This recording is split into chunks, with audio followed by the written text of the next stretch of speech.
Hello guys, good to have you back for another video. So to reset my car. In today's video I'm going to show you can reset the flat tire indicator of a Toyota RAV4. Building year is 2019 till 2024.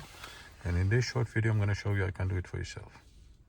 Let's start right away. First of all, press the ignition button twice without pressing the brake pedal.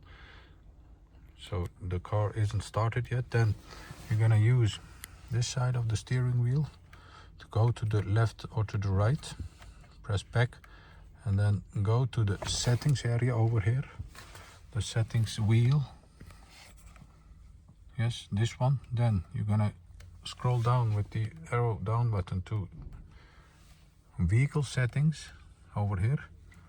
Press and hold the OK button to enter the vehicle settings. Then you'll see a menu, TPWS, tire pressure warning system is it called in Toyota language. Press OK to enter it, then set pressure, press and hold to set new pressure, and you'll see that the setting TPWS is complete.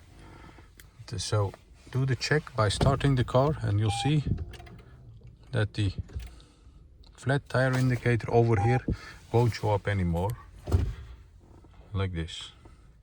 This was a RAV4 Toyota 2019 till 2024.